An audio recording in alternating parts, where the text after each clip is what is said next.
Tengan todos ustedes, vamos a dar inicio con esta protocolaria y breve ceremonia de inauguración al seminario Democracia, Paz y Derechos, ejes de un pensamiento ilustrado en el centenario del nacimiento de Norberto Bobbio. En mi calidad de secretario académico de este Instituto de Investigaciones Jurídicas y en representación de nuestro director Héctor Fix-Fierro, que se encuentra inaugurando en este momento otro evento del propio instituto en Puebla sobre derecho constitucional, les doy a todos ustedes la bienvenida y les agradezco que nos acompañen en este importante evento organizado por este instituto, por nuestra Universidad Nacional, pero también con el apoyo, patrocinio y compromiso del Instituto Electoral del Distrito Federal, por la Facultad Latinoamericana de Ciencias Sociales, sede México, por el Instituto Italiano di Cultura y por el Tribunal Electoral del Distrito Federal. Todas estas instituciones han demostrado, no solo en esta ocasión, sino también en eventos precedentes, un compromiso con la agenda académica relacionada sobre todo con los temas de la democracia y de los derechos, que son precisamente dos de los temas centrales.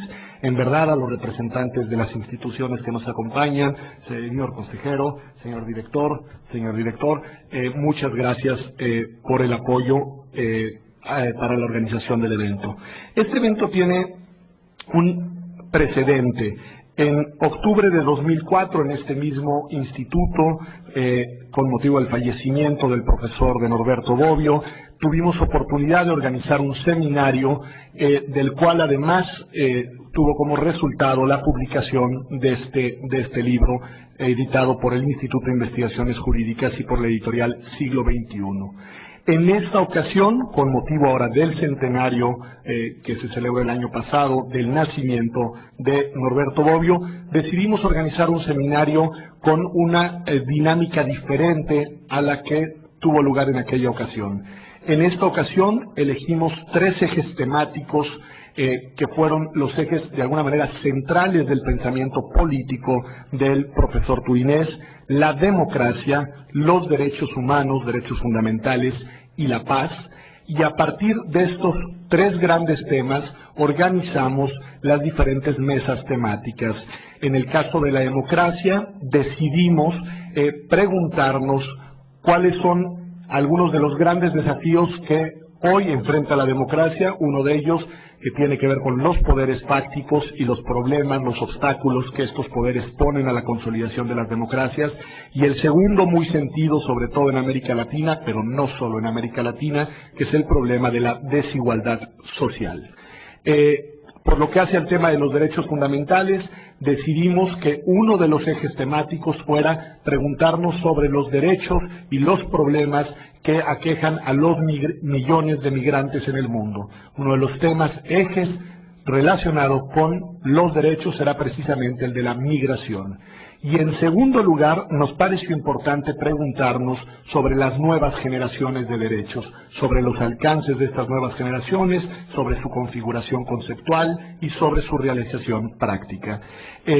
Por lo que hace al tema de la paz, hicimos una selección muy básica que fue preguntarnos la paz exterior y las amenazas a la paz exterior, paz mundial, digamos, y lo que podemos llamar paz interna o paz interior, que bueno, pues en México desafortunadamente el día de hoy es una de nuestras grandes preocupaciones. Esos son los ejes temáticos. No es un seminario sobre Bobbio, sino es un seminario a partir de Bobbio. Es un seminario inspirado, digamos, en los problemas sobre los que reflexionó el profesor y obviamente inspirado en las tesis fundamentales que pues orientaron su pensamiento. Cada uno de los días habrá una apertura de una conferencia magistral. Hoy, como saben, será la del profesor Michelangelo Bovero.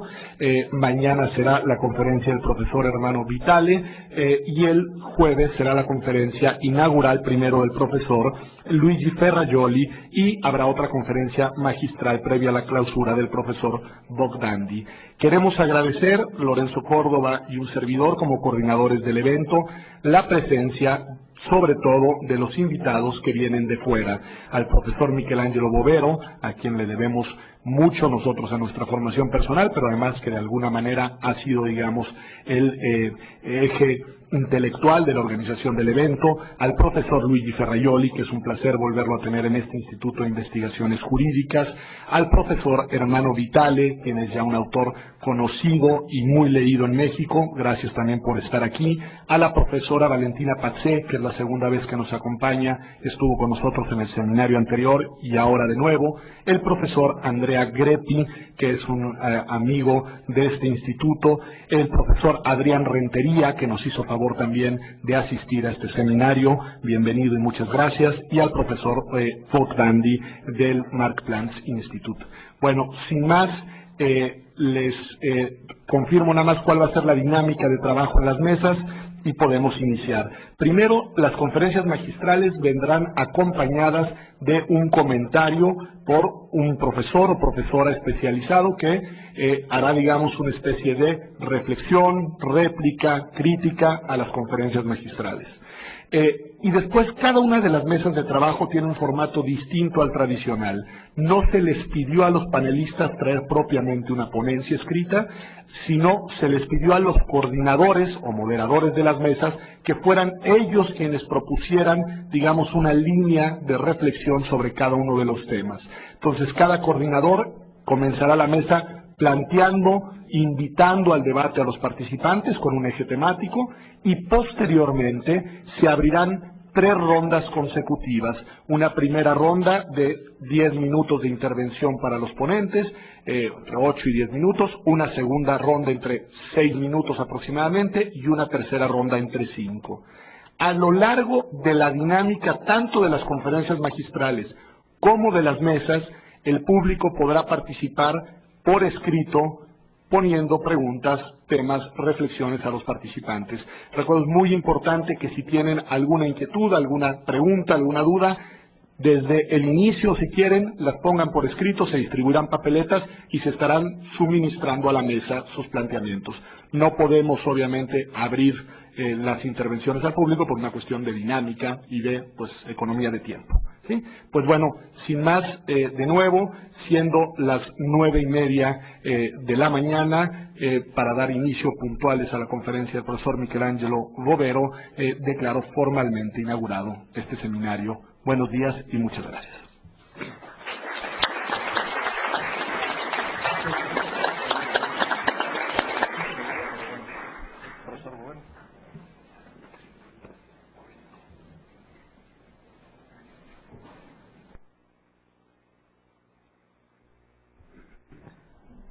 Vamos a dar inicio a esta primera mesa.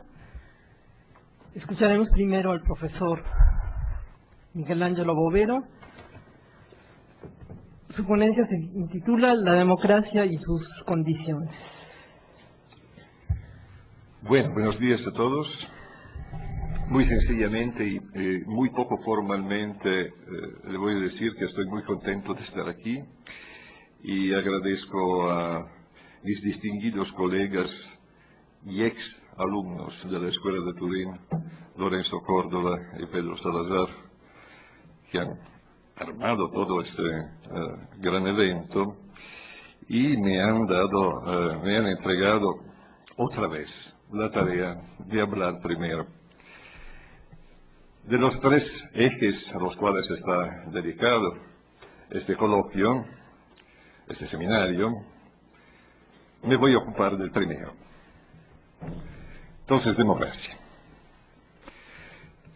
Democracia es una de las palabras que más han padecido una situación inflacionaria en el lenguaje común, a tal grado que corre el riesgo de convertirse en una palabra así. Corre el riesgo de perder cualquier significado compartido. Por eso, es oportuno tratar de restaurar el significado de la palabra democracia. Es decir, reconstruir el concepto de democracia, o al menos un concepto plausible, aceptable, que sea acorde con los usos prevalentes de la palabra a lo largo de la historia de la cultura occidental. Sugiero proceder en esta tarea por medio de aproximaciones sucesivas. La palabra democracia indica, como dirían tal vez los lógicos, un mundo posible, un mundo social posible. Es decir, una de las configuraciones que puede asumir la organización de la convivencia colectiva. Un paso más, con mayor precisión, democracia indica, siempre ha indicado de manera prevalente, ante todo y esencialmente, una forma de gobierno, en el sentido más amplio y tradicional de esta expresión, o un tipo de régimen, como prefieren decir hoy muchos estudiosos. Los antiguos griegos, que han inventado la palabra y la cosa, democracia, habrían dicho: la democracia es una politeia, esto es, democracia es una de las constituciones, de acuerdo con uno de los modos más frecuentes de traducción de la palabra politeia, la palabra griega.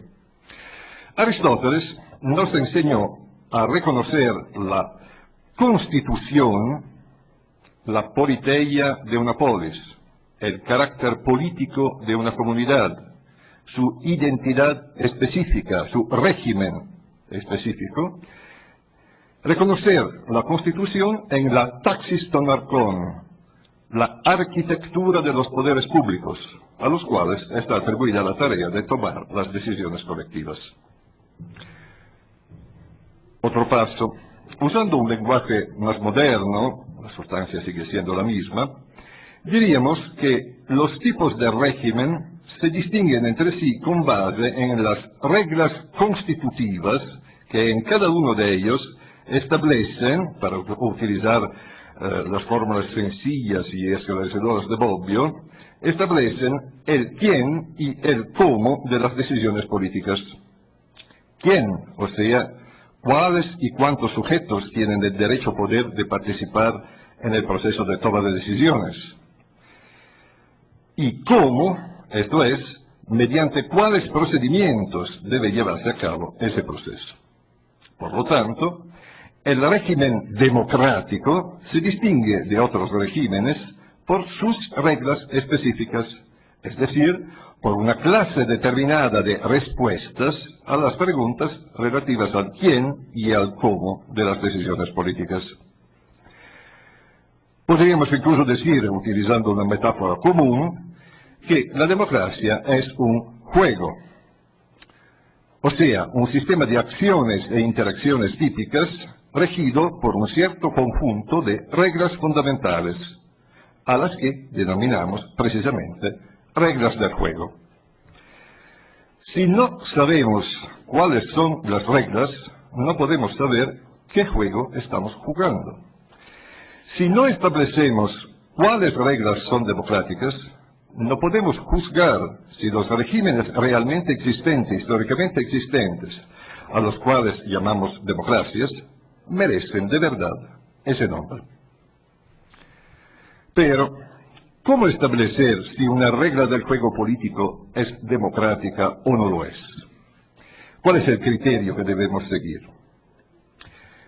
Aprendimos de los antiguos a llamar democracia a un régimen en el que las decisiones colectivas, las normas vinculantes para todos, no emanan de lo alto, es decir, de un sujeto, el monarca o el tirano, o de unos pocos sujetos, los aristócratas o los oligarcas, que se erigen por encima de la colectividad, sino que las normas son producto de un proceso de decisión que se inicia desde abajo, desde la base, proceso en el cual todos, no uno, no pocos, tienen el derecho de participar de manera igual e igualmente libre. Total, la democracia es el régimen de la igualdad política y de la libertad política. Las reglas del juego democrático están contenidas implícitamente en los principios de igualdad y de libertad políticas. O bien que es lo mismo, son reconocibles como democráticas aquellas reglas constitutivas, constitucionales, que representan una consecuente expresión de los principios de igualdad y de libertad política. Por eso, dichas reglas valen como las condiciones de la democracia.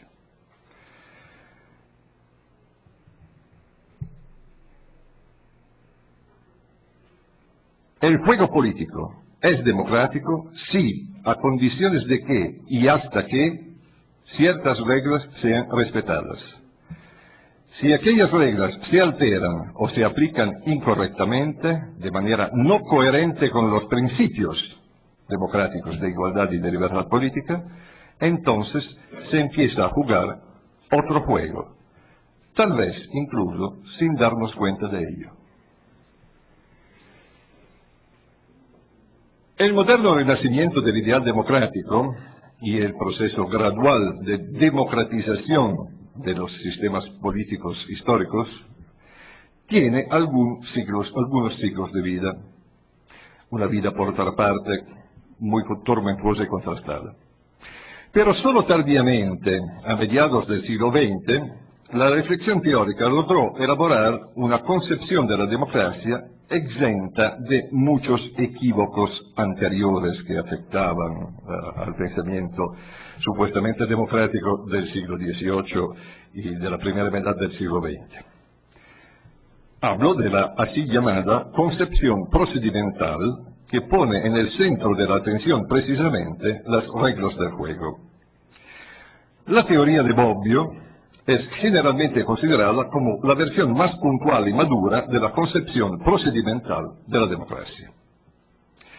En los últimos años, incluso participando en varios eventos aquí en México, he vuelto a reflexionar en torno a ese núcleo central del pensamiento político bobbiano.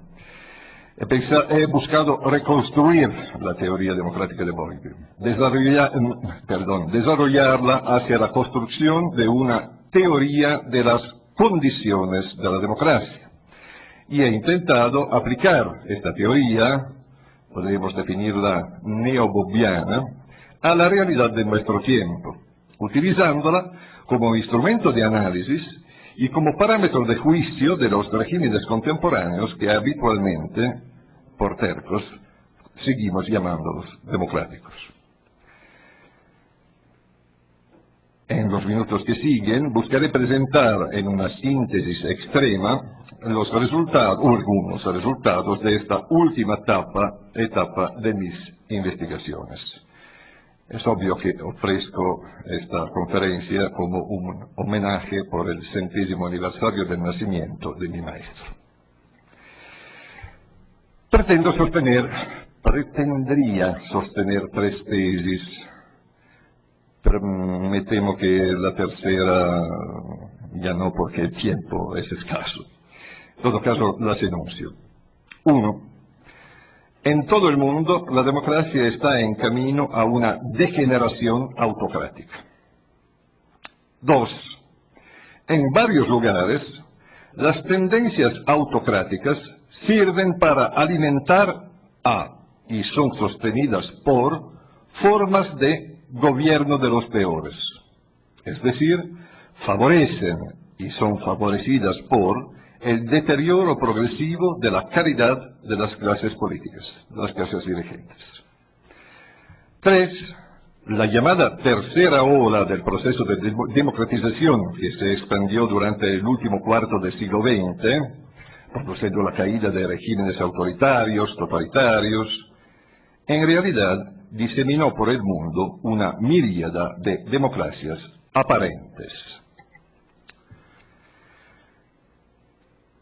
Sugiero tomar en consideración de nueva cuenta, ya lo hice algunas veces también aquí en México, tomar en consideración como punto de partida, únicamente como punto de partida, el elenco de las reglas del juego democrático que se encuentra en la teoría general de la política de Norberto Bobbio. Recuerdo que las 6 reglas en las que se articula ese elenco son llamadas por Bobbio universales procedimentales, expresión abreviada que debe entenderse en el sentido de que dichas reglas contienen los principios inspiradores de las normas de competencia y de procedimiento. Competencia concierne el quién, procedimiento concierne el cómo de las decisiones políticas, normas sobre las cuales deben fundarse todos los regímenes democráticos, es decir, el universo de los regímenes democráticos, dado que corresponden a las características indispensables del concepto del universal democracia. Las reglas del elenco bobbiano son muy simples en apariencia. En realidad, cada una de ellas tiene que ver con un abanico de problemas bastante complejo. La primera regla establece una condición de igualdad entendida como inclusión. Todos los ciudadanos pasivos, es decir, sometidos a la obligación política de obedecer las normas de la colectividad, deben ser todos también ciudadanos activos, en el sentido jurídico de esa expresión, es decir, titulares del derecho poder de participar, ante todo pero no solo con el voto electoral, en el proceso de formación de las decisiones colectivas y por tanto proceso de formación de las mismas normas que estarán obligados a respetar todos, sin algún tipo de discriminación. La segunda regla impone una condición de igualdad como equivalencia.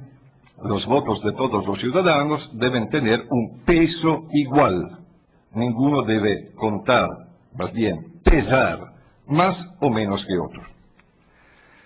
La tercera regla establece una condición de libertad subjetiva. La opinión política de cada uno debe poderse formar libremente y por lo tanto estar protegida frente a interferencias distorsionadoras y estar basada en un correcto conocimiento de los hechos, lo que exige, por lo menos, que esté garantizado el pluralismo de los y en los medios de información y de persuasión. La cuarta regla plantea una condición de libertad objetiva. Los ciudadanos deben poder escoger entre propuestas y programas políticos efectivamente diferentes entre sí, dentro de una gama de alternativas lo suficientemente amplia para permitir a cada uno el poder identificarse con una orientación precisa, lo que exige que al menos esté asegurado el pluralismo propiamente político, el pluralismo de partidos, asociaciones y movimientos políticos. La quinta regla plantea una condición de eficiencia para el entero proceso de decisión colectiva, desde el momento electoral hasta la deliberación en los órganos representativos. Las decisiones deben ser tomadas con base en el principio de mayoría que es pura y simplemente, nos enseñó Bobbio, una regla técnica, no es un valor ético, es una regla técnica, idónea para superar la heterogeneidad o el contraste o el conflicto de las opiniones particulares. Y la sexta y última regla del elenco de Bobbio tiene un carácter especial. No es propiamente un universal procedimental. No se refiere ni al quién ni al cómo, o sea, no se refiere a la forma, sino al qué cosa, es decir, al contenido, a la sustancia de las decisiones políticas. ¿Por qué? Porque las decisiones políticas no pueden contradecir los principios democráticos de igualdad y de libertad. Esta regla, la sexta, plantea una condición compleja que yo llamo de salvaguardia o supervivencia de la democracia misma. Que dice, en resumen dice que ninguna decisión asumida por medio de las primeras 5 reglas del juego, el juego democrático, debe, en su contenido, desnaturalizar u obstaculizar al juego mismo. Esta regla puede articularse en 5 imperativos. En primer lugar, prohíbe cualquier decisión que esté orientada a alterar o peor abolir las otras reglas del juego. Esto es, alterar o abolir las condiciones de la democracia, aun cuando una decisión de este tipo haya sido formalmente tomada de acuerdo con las mismas primeras 5 reglas. Por ejemplo, prohíbe que un parlamento elegido por sufragio universal introduzca un sufragio restringido. En segundo lugar, la sexta regla prohíbe volver vanas, son palabras de Bobbio, es decir, volver vacías, inútiles, a las otras reglas, limitando o peor aún aboliendo los derechos fundamentales de libertad individual, libertad personal, de opinión, de reunión, de asociación, las cuales constituyen las precondiciones liberales de la democracia. En tercer lugar, impone la obligación de volver efectivo el goce universal de estas mismas libertades básicas, al garantizar algunos derechos fundamentales ulteriores, que representan las precondiciones sociales de las precondiciones liberales de la democracia.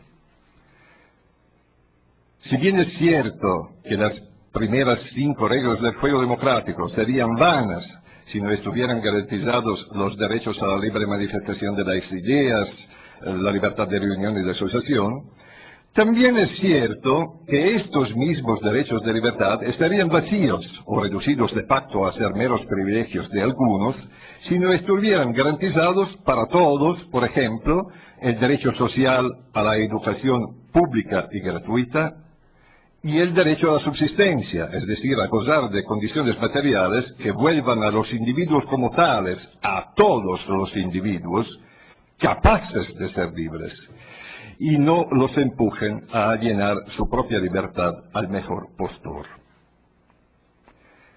En cuarto lugar, la última regla del juego prohíbe violar las precondiciones en sentido más estricto constitucionales de la democracia, específicamente los principios de separación y de equilibrio de los poderes del Estado.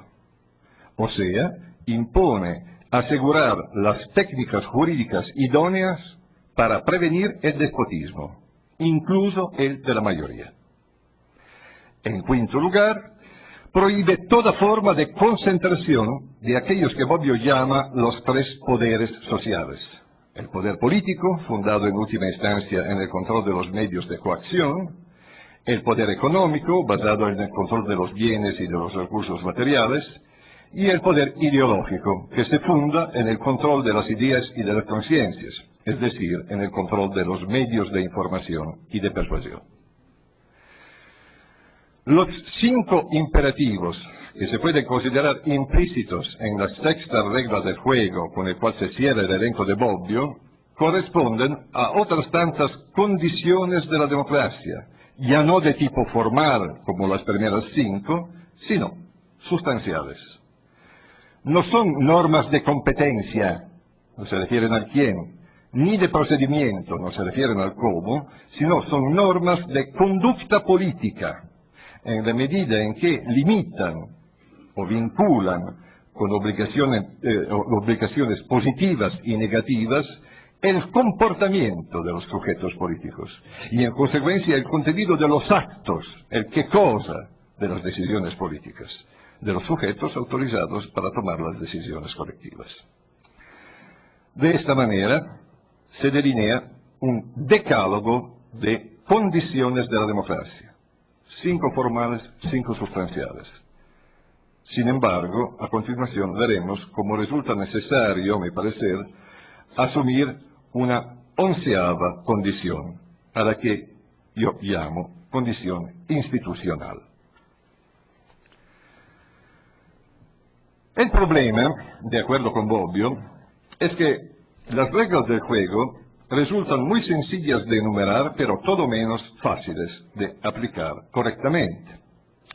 Por ello, decía Bobbio, en el análisis de los casos concretos de las llamadas democracias reales, se debe tomar en cuenta la posible distancia entre la enunciación de su contenido, del contenido de las reglas, y la manera en la que éstas son aplicadas. Y agregaba Bobbio, dado que ningún régimen histórico ha jamás observado por completo los dictados de todas estas reglas, es justificado hablar de regímenes más o menos democráticos. Esto decía Bobbio. En mi opinión, hoy el problema se presenta en términos mucho más graves, mucho más serios.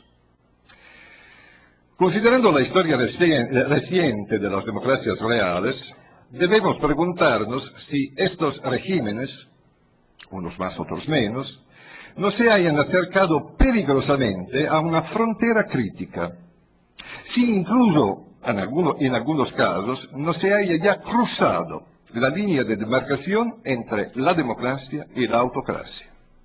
Es decir, entre un régimen que asegura todavía algún grado apreciable de igualdad y de libertad política y por ello permite una cierta forma de autodeterminación colectiva, y un régimen en el cual, en cambio, las decisiones caen generalmente de lo alto. El proceso de democratización que ha caracterizado, aunque de manera discontinua, a los últimos 2 siglos, consistió en el acercamiento de muchos sistemas políticos reales al paradigma de una correcta aplicación de las reglas del juego, ampliación de los derechos de participación política hasta llegar al sufragio universal, mejores garantías de libertad, multiplicación de los derechos de libertad y así sucesivamente.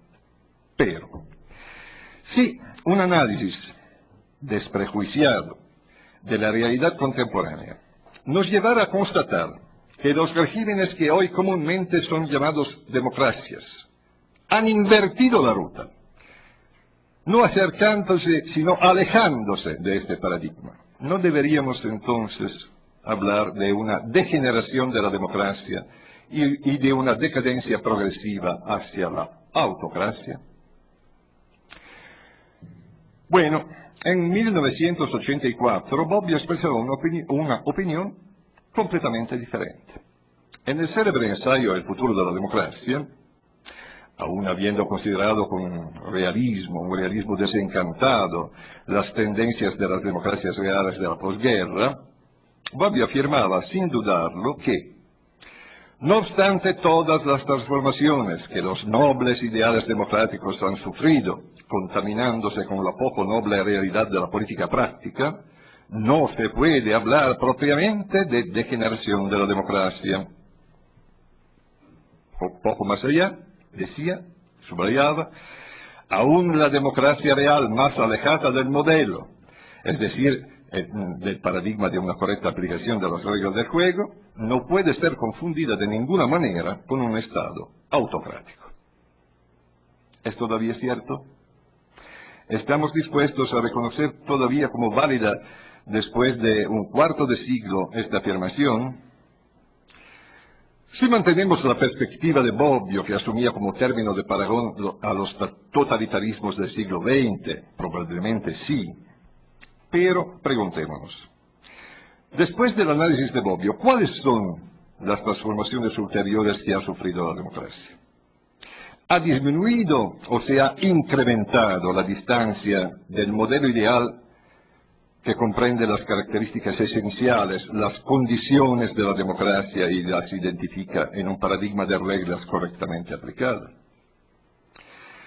Mi primera tesis es la siguiente. Al observar en retrospectiva las últimas 2 o 3 décadas de vida de las democracias reales, es claramente reconocible un proceso de degeneración, diferenciado, no homogéneo, diferente de un lugar a otro, pero en todo caso un proceso de degeneración que afecta a todos, a todo el mundo, proceso aún en marcha, que tiende a hacer que la democracia asuma gradualmente características de una forma de gobierno distinta, a la que propongo llamar autocracia electiva. Obviamente se trata de un oxímoron. Clásicamente, el autócrata dispone de sí y de los demás a su propio arbitrio. se pone a sí mismo como el principio del poder, esto quiere decir autócrata. Se impone y no se propone a los ciudadanos, se propone quien se hace elegir. Entonces es un oxímoron. Pero a mi juicio, la realidad política de nuestro tiempo es precisamente a la vez un oxímoron y una paradoja. O al menos así se nos presenta, porque en nuestros esquemas mentales, las categorías a través de las cuales estamos acostumbrados a pensar el mundo político, se revelan cada vez con más frecuencia inadecuadas. Algunas oposiciones conceptuales, aquellas que Bobbio llamaba grandes dicotomías, parecen debilitarse. Por ejemplo, derecha e izquierda, o democracia y dictadura. Recientemente Giovanni Sartori ha utilizado la expresión el dictador democrático. Adivinen en quién pensaba. Otras oposiciones conceptuales se radicalizan en formas belicosas como universalismo y particularismo. Términos que parecían estar estrechamente unidos, en cambio, se divorcian, precisamente como democracia y elecciones. No me parece difícil individuar en la historia reciente de las democracias reales un verdadero primer golpe de timón, al menos en la cultura política, a partir del cual se ha comenzado a prospectar la posibilidad de jugar el juego político de modo no democrático, o menos democrático, cada vez menos democrático. Es decir, aplicando incorrectamente o alterando esta o aquella regla del juego, las condiciones de la democracia, y atacando o erosionando sus presupuestos, o sea, las precondiciones de la democracia. Como fecha simbólica de esta inversión de ruta, yo diría que se puede señalar al año de 1975, año en el cual se publicó un famoso reporte sobre la gobernabilidad de las democracias, autores Crozier, Huntington y Batanucci. Desde entonces, la retórica de la gobernabilidad se difundió rápidamente en muchos ambientes, no solo entre los estudiosos, hasta convertirse en una especie de lugar común, de opinión común. Según esa opinión, que se iba difundiendo muy rápidamente, el diagnóstico era, en el fondo, simple. La democracia funciona mal, o poco.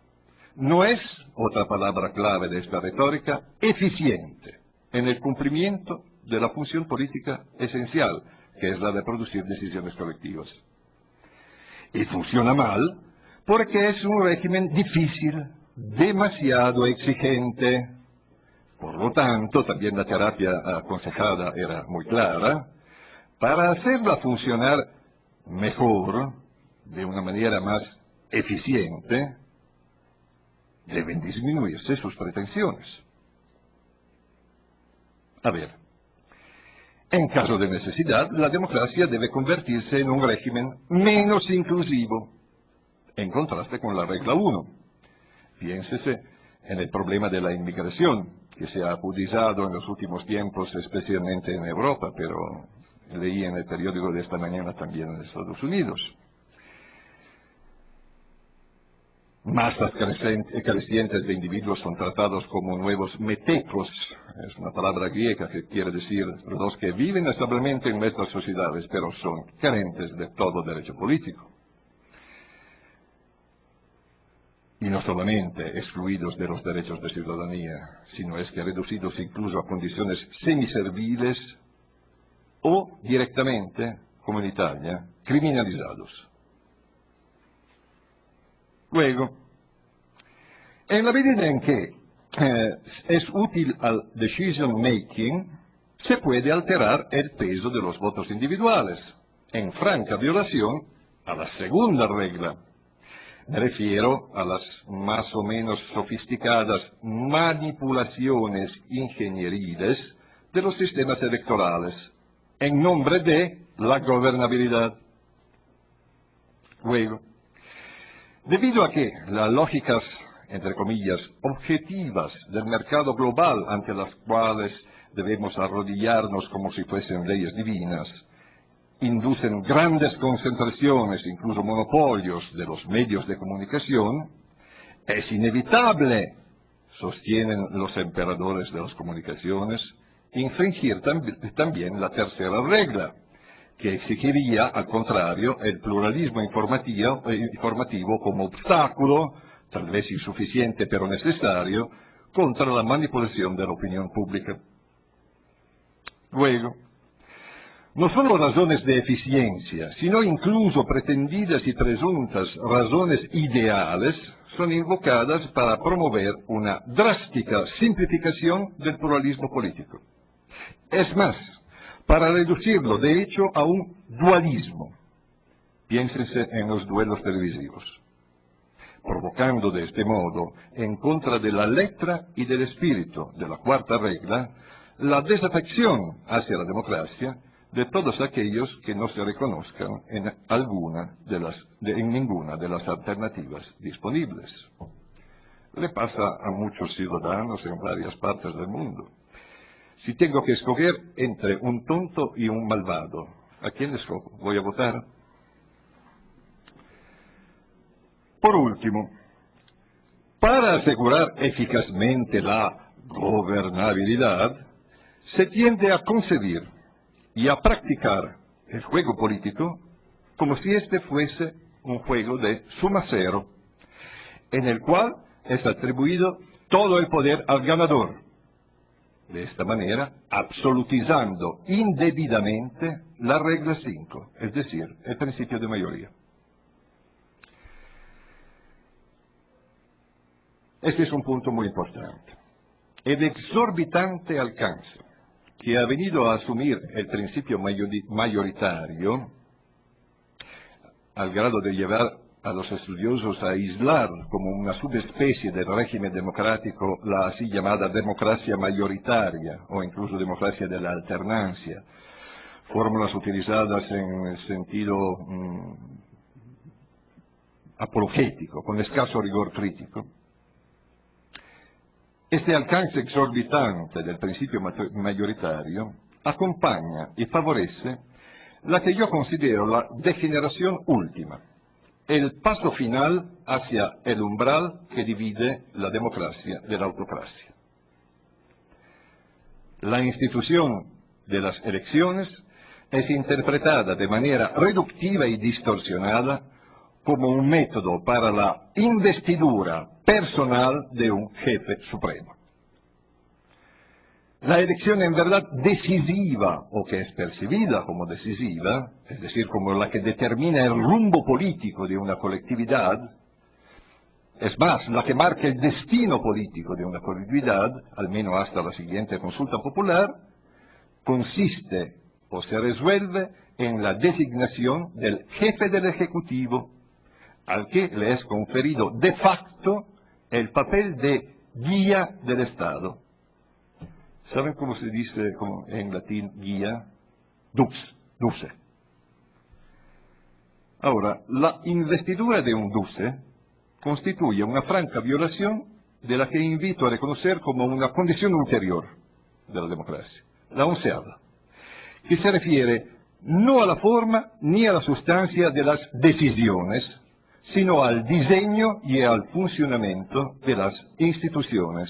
Por ello, yo la llamo condición institucional. ¿Cuál es esta condición?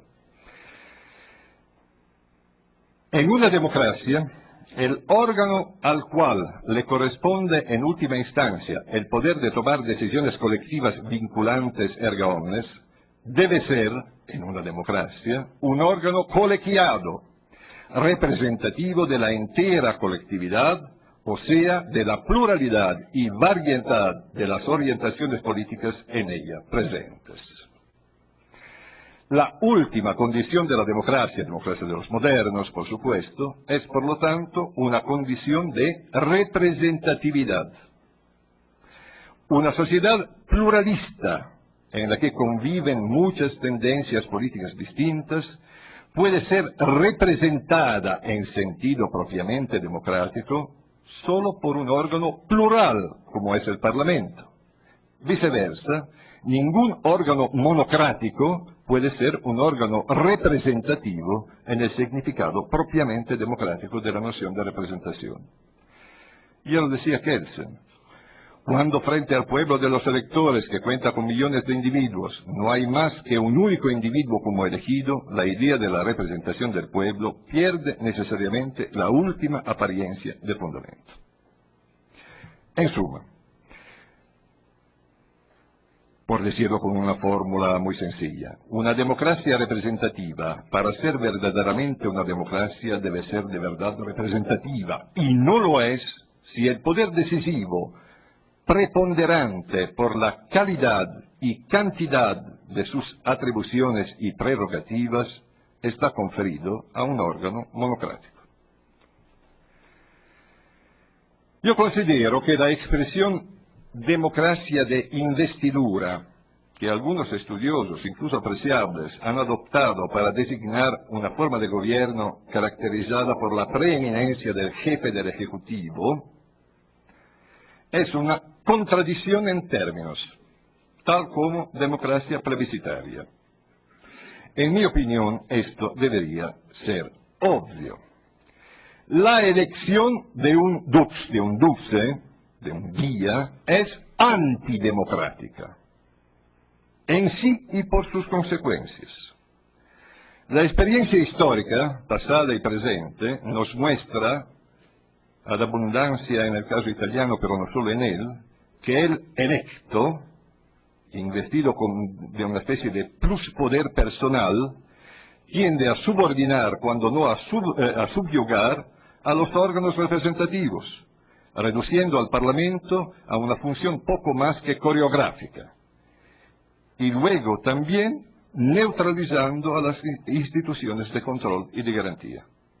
De este modo, se perfila una clamorosa regresión histórica hacia el paradigma del gobierno de los hombres, o mejor dicho, peor dicho, gobierno del hombre, que es el paradigma opuesto al del constitucionalismo, que está fundado sobre el ideal del gobierno de las leyes. Y en efecto, han sido practicados, y en tiempos recientes incluso justificados, verdaderos y propios abusos de poder.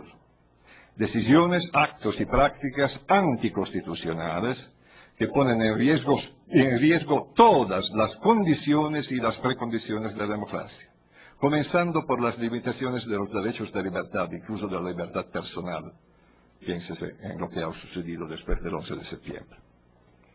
En suma, un verdadero proceso de degeneración y tendencialmente de transformación de la democracia en otro juego con otras reglas. A lo largo de esta tendencia, la vida política de las democracias reales se va asemejando cada vez más a una competencia con pocas reglas y cada vez menos democráticas entre pocos personajes llamados líderes para ser investidos de un poder que a su vez se asemeja cada vez más al de un autócrata, un poder personal que pretende ser la encarnación de la, entre comillas, voluntad popular y al mismo tiempo un poder arbitrario, refractario a todo límite y vínculo y que tiende al abuso. Otro juego, otra forma de régimen, precisamente una autocracia electiva. Quisiera ahora llamar la atención sobre aquel aspecto del proceso degenerativo de las democracias reales que he presentado como violación de la 10ª condición de la democracia, condición que prohíbe la concentración y confusión de los poderes sociales. Y no me refiero solo al desafortunado caso del bello país, como se llama Italia, en donde en las más recientes estaciones políticas este fenómeno ha asumido proporciones y características grotescas. Su difusión en realidad es planetaria. Basta pensar, por un lado, en la incidencia sobre la vida de todas las democracias reales, cual más cual menos, del contubernio obsceno entre dinero y política. Por otro lado, basta pensar en la potencia desbordada de los medios de comunicación, sobre todo de la televisión, para obnubilar cada vez más la capacidad de juicio políticos de aquellos a los que Bobbio llamaba los ciudadanos no educados. Que la participación en el juego político podría transformarse de por sí en un instrumento eficaz de educación de los ciudadanos era una convicción o una esperanza de algunos grandes escritores democráticos en los siglos XIX y XX. Sin embargo, bien pronto esta idea se reveló como una ilusión. No solo. De acuerdo con el célebre análisis de Bobbio de 1984, se trata de una de las más importantes promesas no mantenidas de la democracia. ¿Y hoy? Hoy la situación se nos presenta en términos mucho peores. Nos encontramos frente a la proliferación de ciudadanos mal educados, educados mal, diseducados.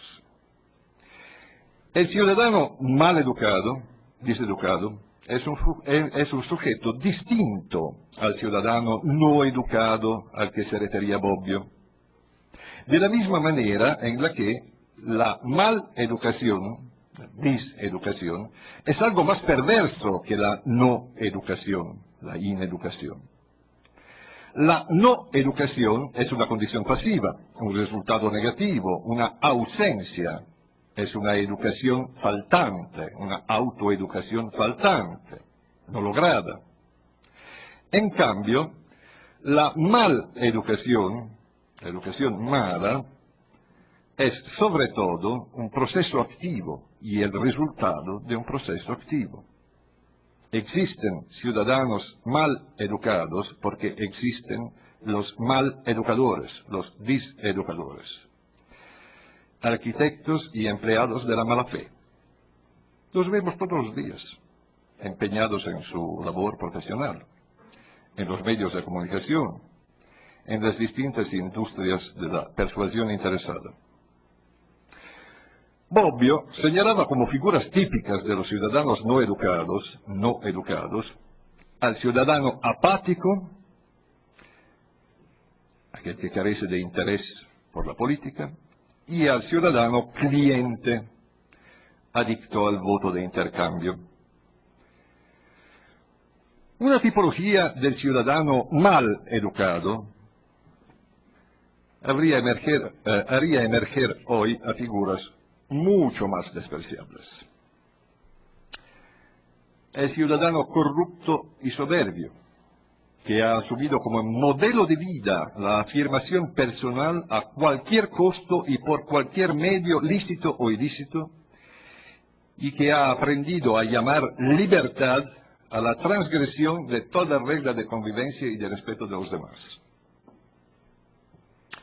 El ciudadano aparente, quiero decir, aquel sujeto que no tiene más impulso vital que el de aparecer, para el que no hay otra razón de ser que el ser percibido, es más, mirado, más aún, observado, y que por esto no busca evitar al gran hermano, sino lo busca.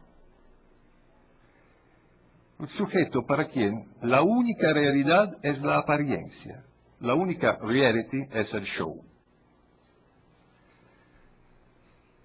Peor, el siervo contento, que en tiempos de abundancia está beatamente sumergido en los mitos del consumo, en tiempos de crisis mucho menos contento, pero siempre temeroso de perder el acceso a aquellos que Tocqueville llamaba los pequeños, vulgares placeres de los cuales puede gozar el súbdito de un despotismo templado.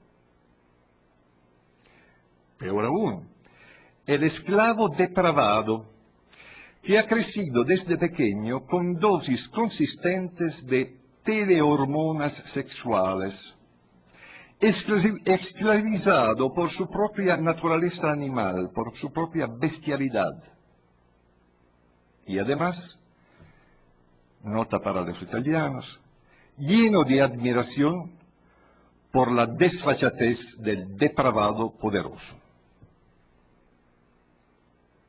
Peor todavía, el esclavo fanático, racista, xenófobo, presto a obedecer a jefes y jefecillos igualmente fanáticos o bien cínicos que le ordenan reprimir, expulsar, golpear, torturar.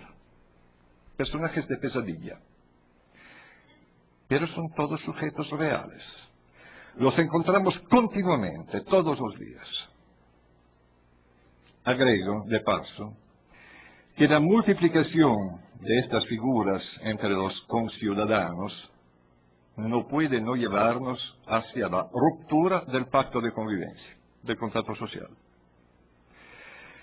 Las constituciones, como ha escrito el profesor Luigi Ferraioli, son contratos sociales en forma escrita, en los que se establecen reglas para la solución pacífica de los conflictos, de las divergencias entre los individuos que conviven en un territorio. Pero ciertos conflictos, ciertas divergencias, cierta extraneidad recíproca nos inducen a revocar la voluntad de convivir. Y yo no quiero convivir con uno como tú. Fracturan a la comunidad. ¿Cuántos son, si los juntamos, los ciudadanos no educados, de los que hablaba Bobbio, y los ciudadanos mal educados, educados mal? Siendo benévolo, son cerca de la mitad de los electores en casi todas las democracias reales. Y cuando logran prevalecer, provocan el fenómeno de la selección a la inversa. Eligen a los peores. Son mal educados, educados mal, hasta convertirse en presas muy fáciles de los demagogos y a elegir a las peores opciones. Por lo demás, no es raro en la historia que el pueblo, entre comillas, elija a un Barrabás en lugar de Jesús. Pero se podría objetar que el fenómeno de la selección a la inversa de la clase política y el consiguiente advenimiento del gobierno de los peores, para indicarlo hace algunos años inventé un neologismo, caquistocracia, no prueba de por sí que la democracia le ha cedido el puesto a una forma de gobierno distinta. Solo prueba el hecho de que estamos frente a una democracia de muy baja calidad. No que el sistema democrático se haya transformado en un sistema autocrático. Desde el punto de vista lógico y metodológico, acepto la precisión. No debemos confundir el problema de la identidad de un régimen con el de su calidad. La identidad es el resultado de la estructura constitucional, es decir, de las reglas constitutivas de una determinada forma de gobierno. Las reglas de juego, en sentido amplio, mejor dicho, el grado de su efectividad y correcta aplicación, nos permiten reconocer si las decisiones políticas descienden de lo alto o si al contrario emergen desde abajo.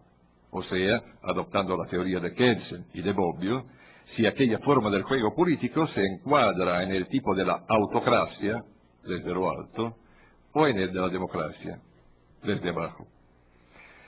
Por el contrario, la calidad de un determinado régimen depende en última instancia de las dotes, capacidades, virtudes de los gobernantes. Pero ahí en donde estos son elegidos, depende a su vez de las virtudes y sobre todo de las capacidades de juicio de los gobernados. Digamos así, si la clase política, elegida a través de las reglas de juego, empodera a los mejores jugadores, los mejores en griego aristoi, tendremos entonces como clase política adentro de una democracia una autocracia electiva. Si en cambio selecciona a los peores en griego kakistoi, si el pueblo elige a Barrabás en lugar de Jesús, entonces tendremos una kakistocracia. Creo que es difícil sustraerse la impresión de que muchas de las democracias reales contemporáneas son, cual más cual menos, caquistocráticas. Me parece evidente la incapacidad, la inadecuación de las clases dirigentes de todo el mundo, cual más cual menos, pero de todo el mundo, frente a los grandes problemas, a los verdaderos problemas, a los que merecen llamarse problemas. La convivencia entre los pueblos, la emergencia ambiental, la injusticia social global. Esta incapacidad refleja y se refleja en un extendido analfabetismo político de los ciudadanos electores, cada vez más desproveídos frente a los empresarios del consenso. En los casos más desafortunados, la caquistocracia, el gobierno de los peores, refleja y se refleja en la que yo llamo dulopoliteia, otro neologismo mío, que quiere decir la República de los Siervos. Problema totalmente distinto es el de determinar si los regímenes reales que llamamos democracias lo son en realidad democracias de baja calidad, democracias caquistocráticas, o si no están entrando en un proceso de mutación que las hará deslizarse hacia el tipo de la autocracia. En resumen, es verdad que la identidad y la calidad de un régimen son dos variables lógicamente independientes.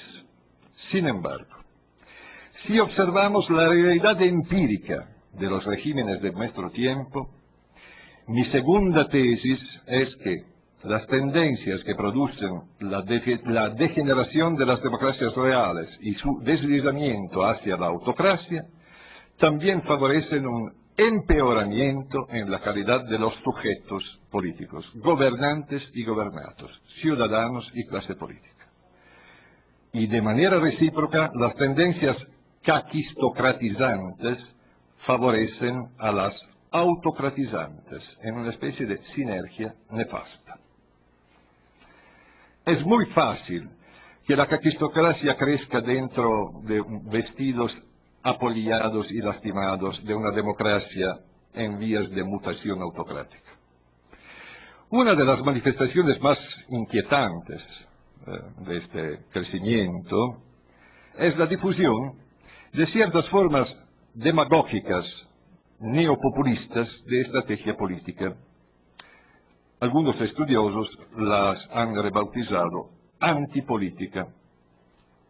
El concepto no es tan claro, quien lo trató no ha logrado una gran claridad. El fenómeno es muy complejo, proteiforme, pero algunas características distintivas de los sujetos y de los comportamientos políticos antipolíticos se pueden fijar.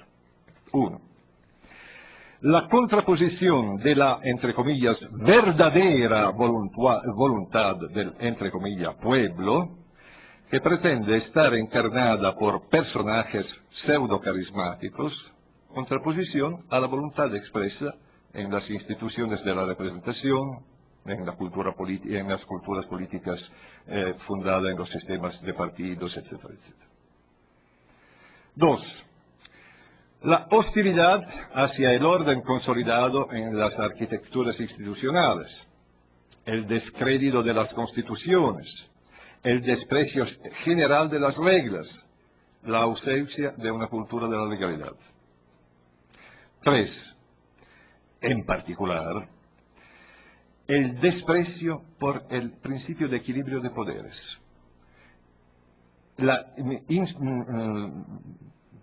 el desprecio por cualquier tipo de vínculos y controles.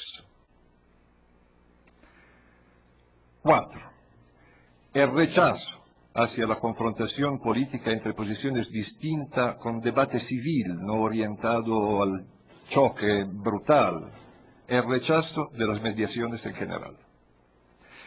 En Europa, muchos movimientos y partidos de derecha ligados de alguna manera con el chauvinismo del bienestar han obtenido un éxito político notable por medio de métodos políticos antipolíticos. En algunos casos han llegado al gobierno. en América Latina existen sobre todo algunos sujetos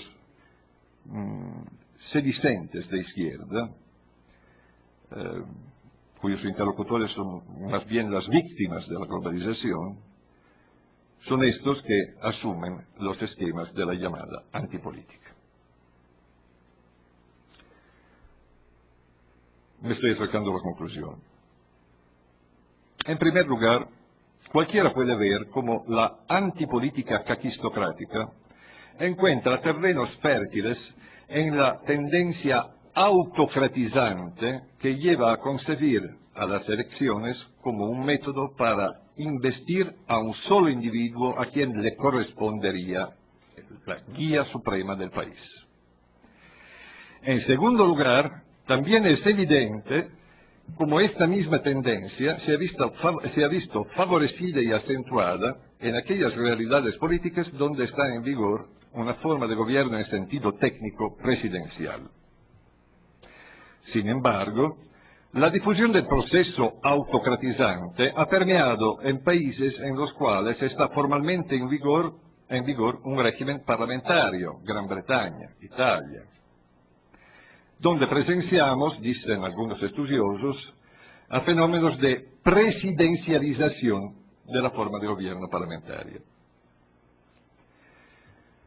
En todo caso, presenciamos a tentativas de reforzamiento del poder ejecutivo que rebasa por mucho todo límite de compatibilidad con la supervivencia de un papel sensato y significativo de los parlamentos.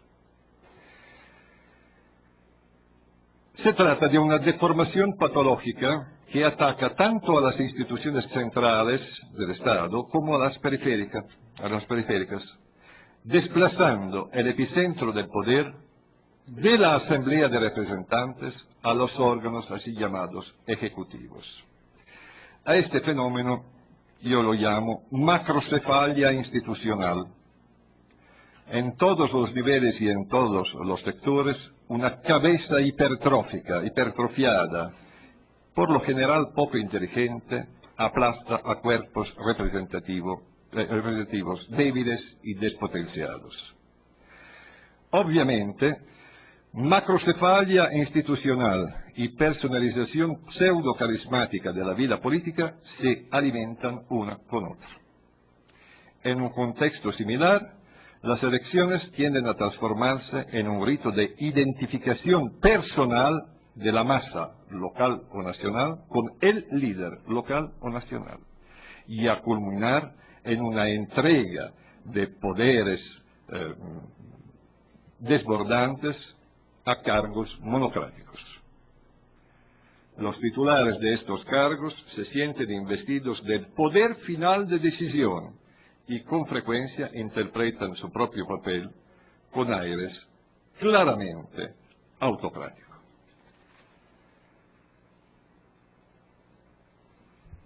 Piénsese bien, estos personajes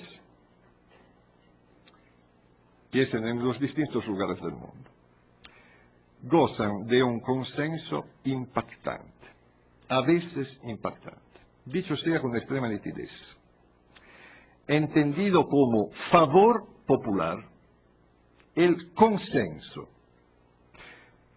efectivo certificado por medio del cómputo de los votos, formalmente expresados, o bien asumido sobre la base de manifestaciones oceánicas de adhesión, o peor aún por medio de sondeos más o menos hábilmente orientados, el consenso no es por sí solo un indicador suficiente y en la mayoría de los casos tampoco es un indicador significativo de democracia.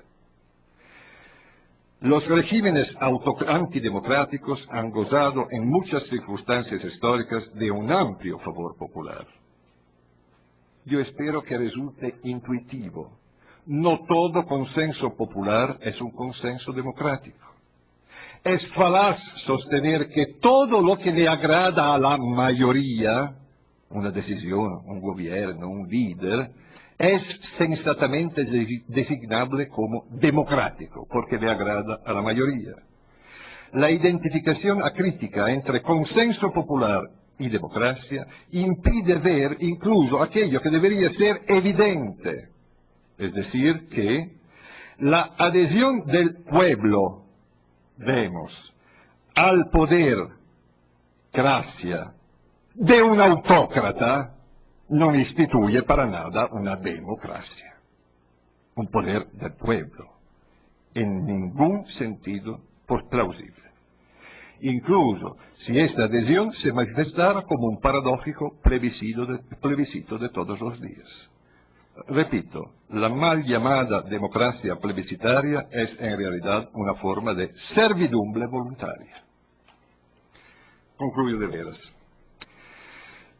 He hablado de las condiciones de la democracia en sentido lógico, pero el análisis que he realizado nos lleva a interrogarnos sobre sus condiciones en sentido clínico. A mi juicio son condiciones críticas, muy graves, un poco en todos lados.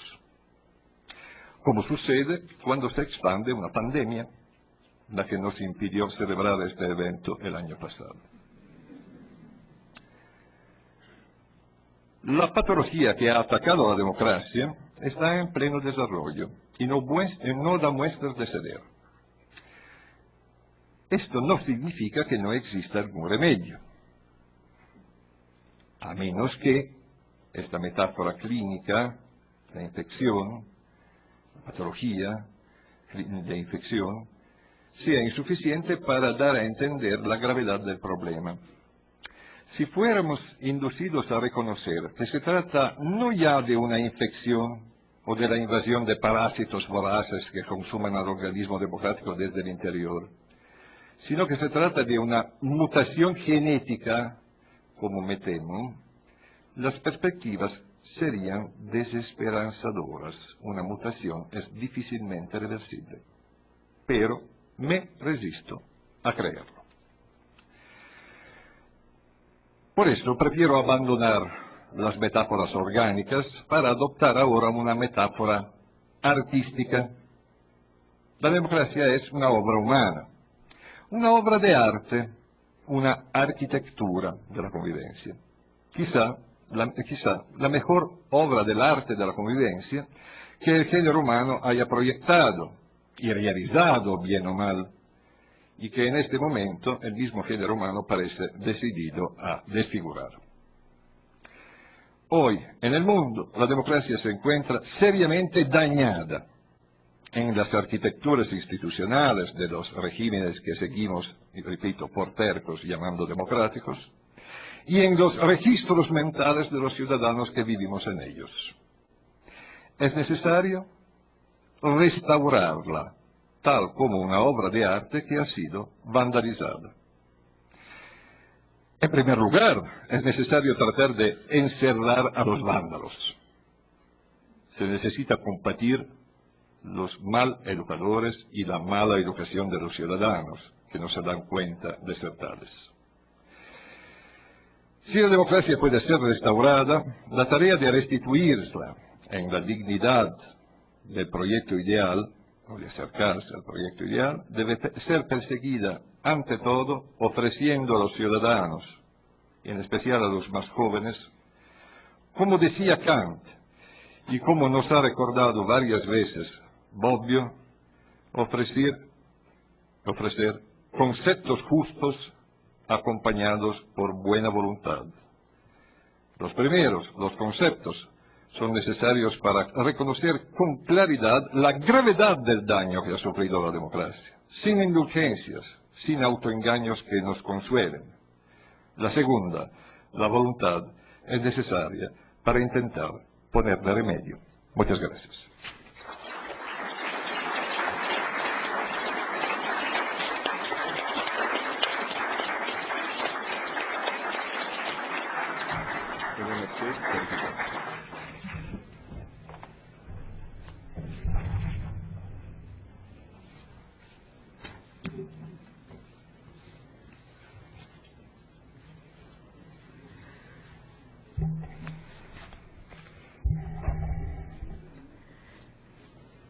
Para quienes han seguido la obra de Bovero de los últimos 10 años, desde su conocido libro Contra el gobierno de los peores, una gramática de la democracia, cuyo título fue invertido en la edición en español, tal vez porque era más académico hablar primero de gramática y no del gobierno de los peores, no debería alarmarnos lo que acabamos de escuchar.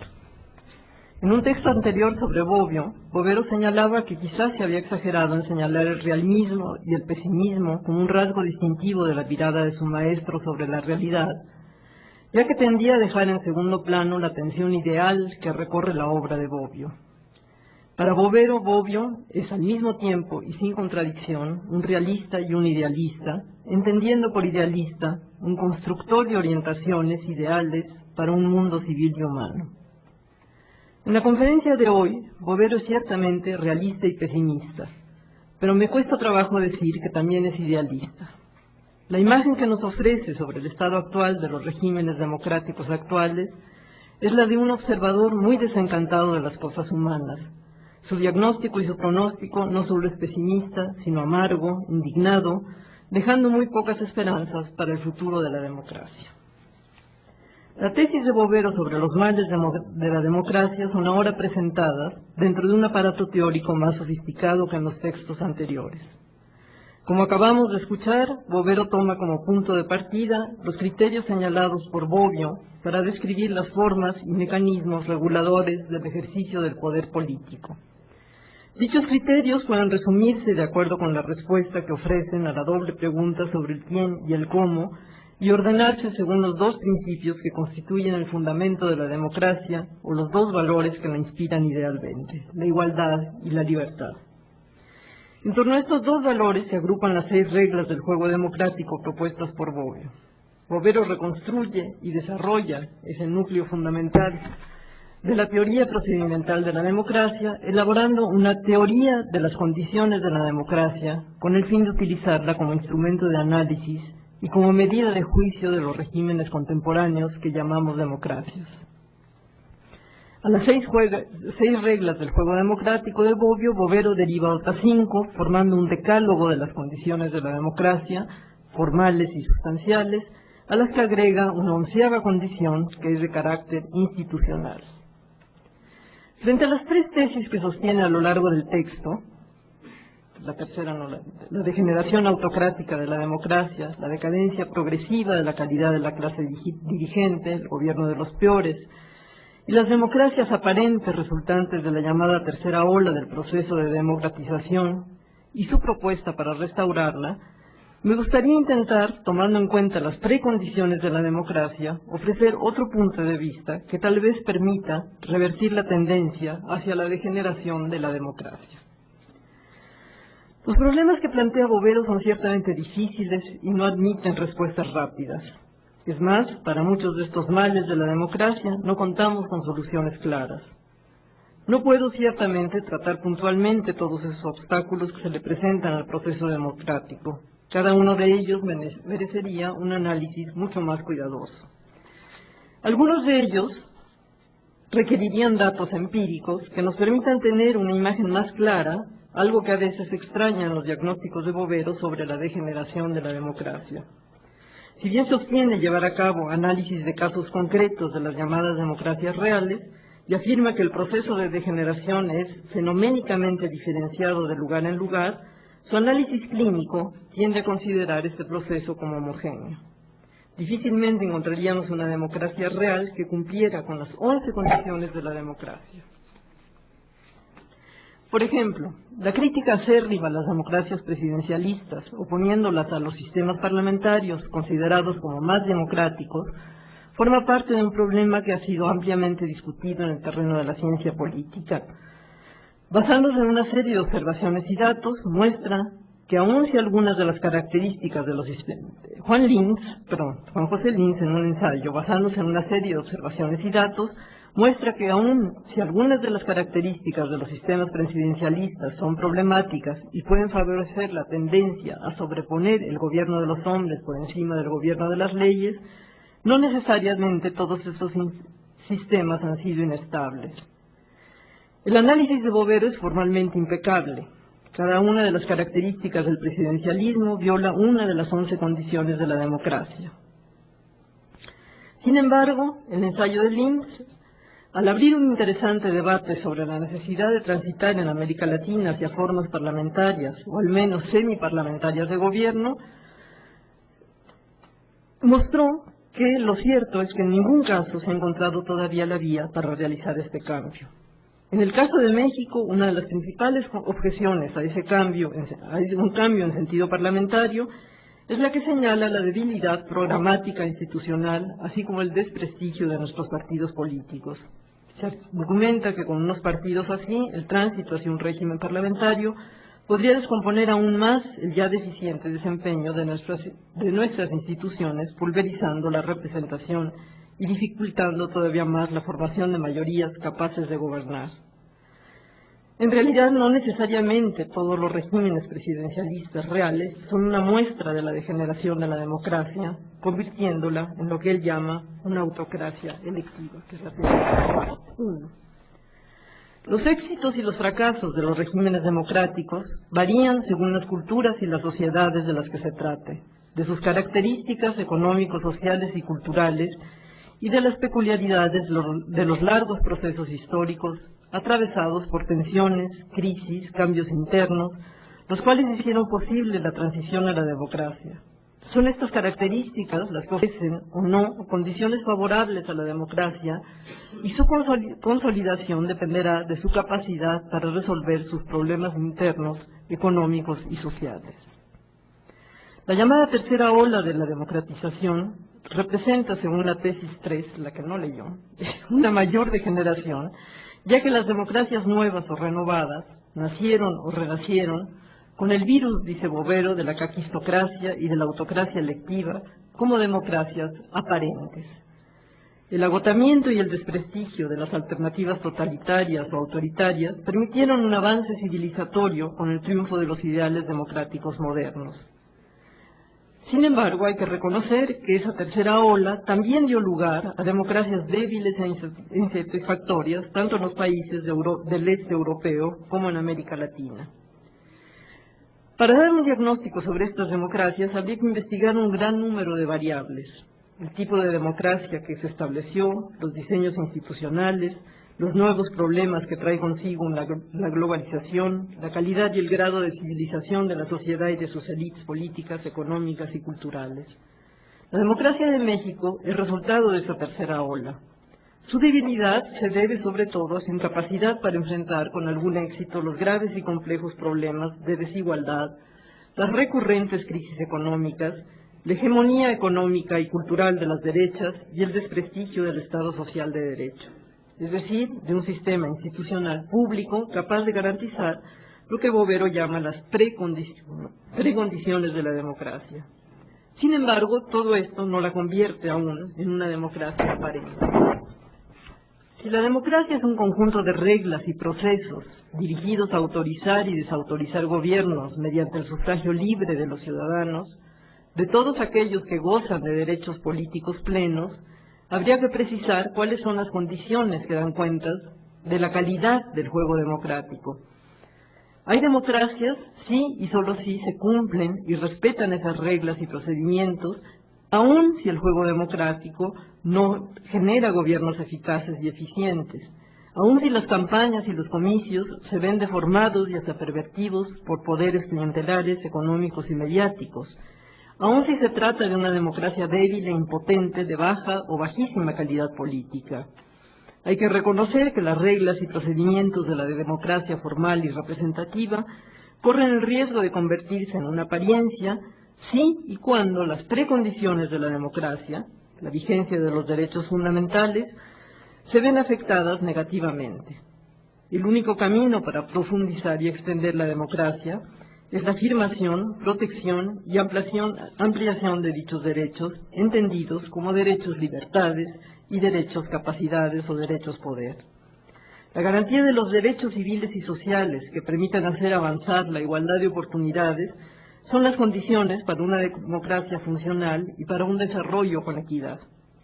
Solo el Estado puede hacerse cargo de los problemas y distorsiones generadas por la economía capitalista de mercado, garantizando niveles adecuados de bienestar y calidad para sus ciudadanos. Para que ello sea posible, es necesario el fortalecimiento de lo público estatal como esfera relativamente independiente de los poderes económicos y mediáticos. Según Bovero, hoy hay ciudadanos deseducados o mal educados, porque existen deseducadores o mal educadores, los medios de comunicación y las industrias de la persuasión interesada. Los ciudadanos, nos dice, son corruptos, aparentes, siervos contentos, esclavos depravados, esclavos fanáticos, racistas, xenófobos. Y estos ciudadanos deseducados inevitablemente eligen a los peores gobernantes. Si las clases gobernantes se muestran como inadecuadas para resolver los problemas agudos, es, entre otras cosas, nos dice Bovero, por el analfabetismo político de los ciudadanos electores. La manifestación del crecimiento de la caquistocracia da lugar, además, a sujetos y comportamientos políticos antipolíticos. La tesis 2. La reforma fundamental frente a esos ciudadanos deseducados, que por cierto una gran mayoría ha sido solamente pobremente educada, y la limitación de los medios solo puede tener lugar con un Estado fuerte, es decir, un Estado que cuente con las leyes e instituciones que le permitan regular la vida económica, aminorando los costos sociales de la lógica del mercado. Un Estado que cuente con la fuerza y legitimidad suficientes para respaldar y llevar a la práctica los acuerdos y compromisos influyentes que deben sustentar las políticas públicas.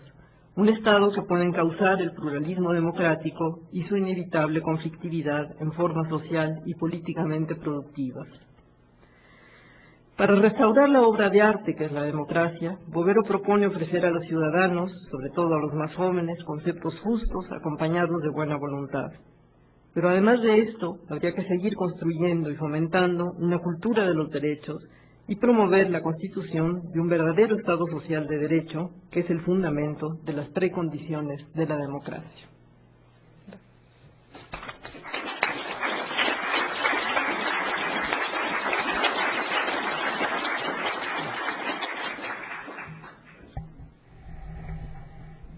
Bueno, vamos a dar paso a las preguntas del público. Ya tenemos aquí bastantes. Sí, pues no sé si logro contestar a todos, pero primero yo creo que tengo derecho a una réplica a la réplica. No.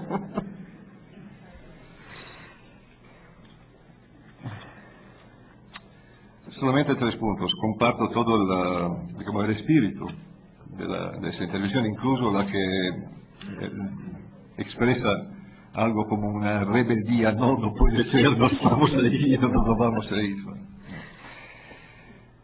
Pero depende también, digamos, una buena o mala teoría, una teoría rigurosa, tiene que estar alejada de las sensaciones, pues, ¿no? De ciertos rasgos de depresión que hay investido a varios de nosotros. Dicho esto, hay tiempos para un balance crítico y posiblemente objetivo y neutral, incluso hacia sí mismos. Yo pertenezco a una generación, el profesor Luigi Ferraioli, pocos años más que yo tiene entonces, la que ha vivido aquella época que algunos estudiosos habían llamado los 30 gloriosos, es decir, las 3 décadas después del final de la Segunda Guerra Mundial, finales de los años 40 hasta finales de los años 70. Bueno, nosotros que hemos vivido, yo desde pequeño, muy pequeño, estos 30 gloriosos no nos parecían tan gloriosos, pues había muchísimos defectos, hemos combatido en teoría y también en la práctica contra varios aspectos negativos, las sombras de estos 30 gloriosos. Parece que ha sido Leo Löwenthal en llamar así este periodo. de finales de los 40 hasta finales de los 70. De finales de los 70, a pesar de nuestros esfuerzos para entender, comprender críticamente, objetivamente los males del mundo y para enfrentarlo prácticamente, empezaron los que yo llamaría los 30 ingloriosos. Quieren dos fechas significativas, hablo desde el punto de vista político, significativas y simbólicas, no para tomar al pie de la letra. 1979, elección de la señora Thatcher como primer ministro de Inglaterra. 1981, elección del presidente Reagan en Estados Unidos. No porque fueran malas personas, no estoy diciendo la jaquistocracia, etcétera, etcétera. De ahí un rumbo uniforme se puede ver. En medio de este segundo periodo de los 30 ingloriosos se coloca, obviamente, 1989. Gran esperanza, 1989, para todos nosotros. Y ahora, ¿qué hemos visto? ¿Qué ha pasado? Ha triunfado la democracia, el modelo de la democracia, en cualquiera de los sentidos decentes, plausibles que podemos atribuirle. O hemos sido todos, cual más, cual menos, sumergidos por una ola anti-igualitaria espantosa. ¿Ha triunfado la democracia o el mercado? Sin límites, sin vínculos y sin reglas. Esto es la experiencia de quien ha vivido los 30 gloriosos y los 30 ingloriosos, y por eso se resiste a ceder el paso, pero no se resiste a tomar en claro y en serio la tarea de indicar a los males, con nombre y apellido. Presidencialismo no es inestable, dice Linz. ¿Y quién dice que la estabilidad es un valor político? Si un malvado en el gobierno es muy estable, ¿es un valor o un desvalor?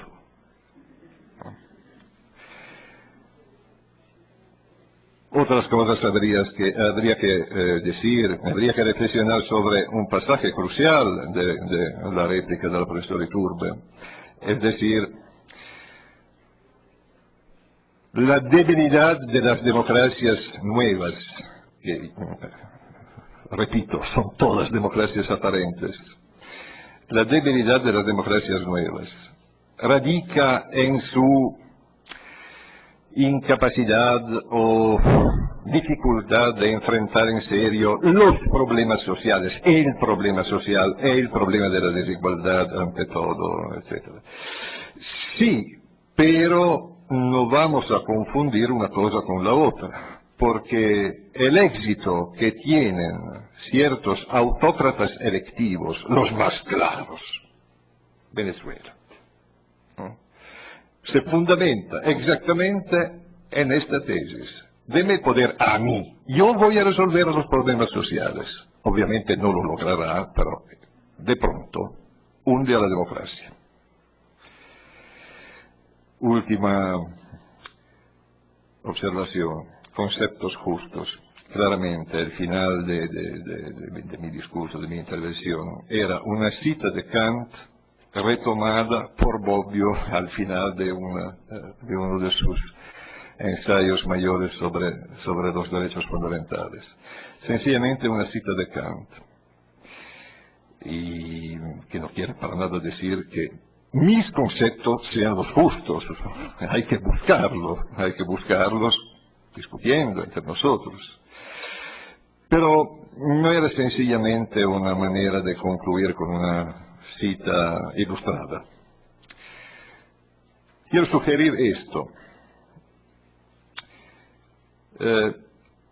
La apuesta sobre la educación siempre ha sido una esperanza, ilusión recurrente de los estudiosos, de los intelectuales, de los que hacen nuestro trabajo, pues, ¿no?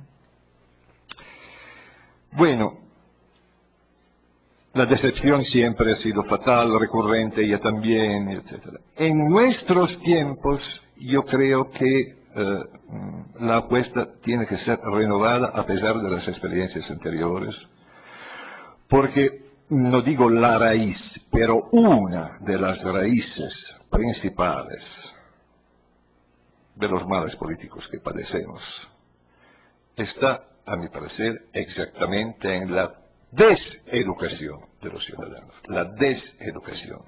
Piensen en los que tienen 20 años, a lo mejor hay algunos aquí. ¿Qué experiencia han tenido y de qué medio esta experiencia está filtrada? Está filtrada por los grandes medios de comunicación, por los dueños privados de la comunicación pública. Esta es una de las raíces de la deseducación del ciudadano y es una de las raíces, yo creo, más importantes, más graves, de los males políticos que padecemos todos. Voy muy rápidamente a ver si logro contestar dos más. Pues no logro, le pido disculpas, pero no voy a lograr todos. ¿Quién debe garantizar y promover la educación cívica en México u otro país? ¿Quién debe formar ciudadanía? Gran problema. Me limito a enunciar. Se difunda, por favor, la difidencia hacia todo, la desconfianza, hasta todo medio de educación privado. La educación tiene que ser pública, que quiere decir neutral. Me limito a eso.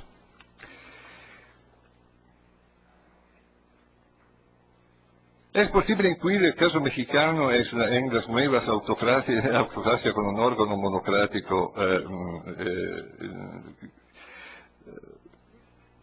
llamado órgano autocrático, órgano monocrático? Bueno, tomo unas de las observaciones de la profesora Iturbe, de la doctora Iturbe de antes. Nosotros manejamos conceptos, categorías. Las realidades pueden encajar en una y en otra o estar en medio. Hay una graduación, una gradualidad de la imagen de las realidades que reconstruimos usando a los conceptos. Claro que no quiero hablar de México, no puedo y no quiero, ni de ninguno de los otros casos particulares. El papel de uno que construye teorías, conceptos, es ofrecer conceptos justos o no, equivocados, no sé, y decirle a los que quieren, bueno, úsenlo, este concepto, este aparato de conceptos, para juzgar, para analizar y juzgar la realidad que más le interesa.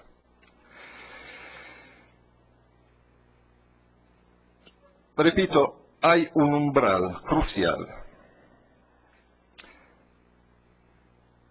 Cuando el baricentro del poder se desliza hacia un órgano monocrático, ahí ya hemos cruzado la línea de demarcación entre democracia y autocracia.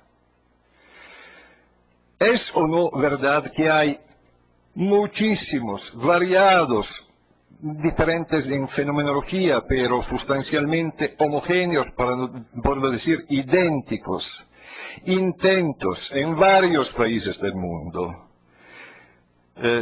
de reforzar al jefe del Ejecutivo en cuanto tal, se llame presidente o primer ministro, de manera de que la democracia del Parlamento termine de joderlo? Perdón, pero es así. Es un denominador común de muchas experiencias. Yo creo que sí. Ojo que este es el umbral.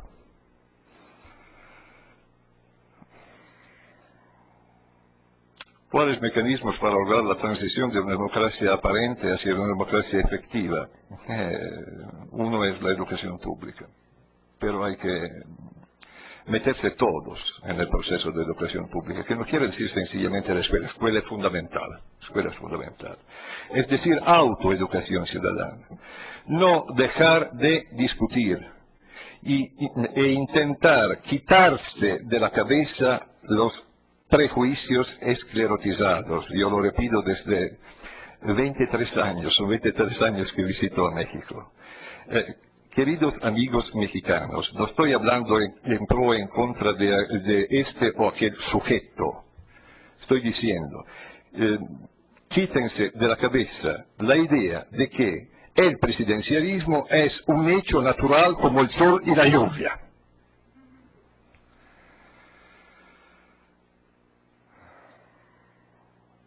Esta es una pregunta sobre Danilo Zola y tendría que estar aquí. Danilo Zola no puedo contestar por demás.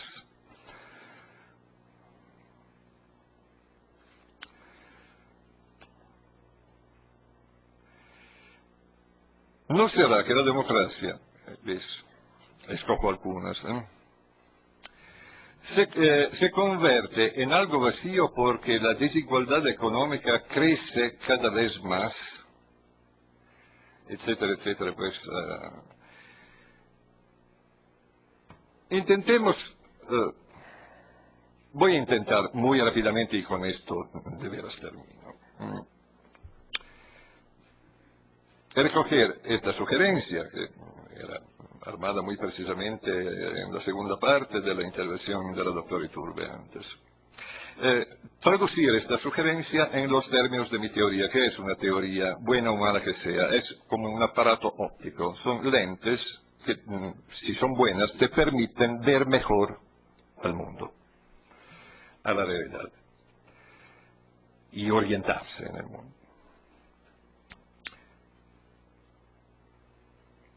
La desigualdad económica, económico-social, es un problema en sí para quien tiene una cierta escala de valores. Yo tengo esta escala de valores y entonces para mí es un problema, es un mal, uno de los grandes males sociales, si no el mayor. Pero otra pregunta distinta se puede plantear de esta manera. ¿Cuál problema político para la democracia es la desigualdad económica? La desigualdad es un mal en sí. Es un mal también para la democracia, es decir, para la organización de la vida colectiva, para la toma de decisiones colectivas, para el orden de la convivencia, etcétera, etcétera. Claro que lo es. Por varias razones, no solamente porque es un mal en sí, pero por ejemplo, porque afecta, además de la vida individual de los que están abajo, afecta a la capacidad de orientarse en su propia orientación política. El pobre, el extremo pobre, no tiene medios, recursos, ni intelectuales, es desproveído frente a los empresarios del consenso. Hoy, estoy hablando del mundo hoy, no en cualquier mundo posible. Pocos logran salvarse. Los grandes movimientos socialistas de la segunda mitad del siglo XIX han crecido luchando en contra del problema social, ante todo, incluso también porque se han vuelto organismos de autoeducación, de autoinformación, en el reino de la televisión, en donde la opinión pública ya no existe, porque son junto opiniones privadas de cabeza que una por una están enfrente de un televisor. La autoeducación ya no existe. Este para mí es uno de los retos principales. Pero ya basta. Gracias.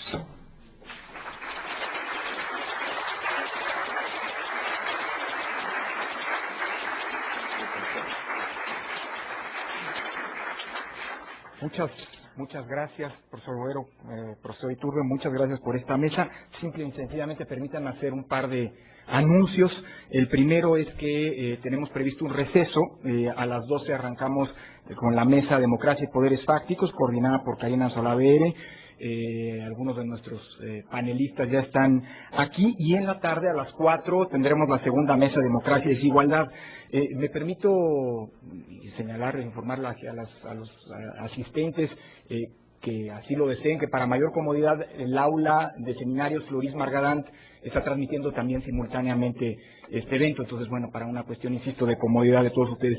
Una última cosa, como ustedes saben, este es un evento en el que se expedirán constancias de asistencia, lo cual supone un registro. Algunos de ustedes ya se han registrado en unas hojas que están a la salida del auditorio. Quien no lo haya hecho aún y esté interesado, pues, en contar con esta constancia, les pedimos que de una vez, si es posible ahora mismo, se registren y que ya sea en la sesión de la tarde, así como en las de los días por venir, puntualmente firmen, digamos, su asistencia. Sin más, pues vamos agradeciendo nuevamente esta conferencia magistral, pues hacemos un receso y a las 12 nos vemos por aquí.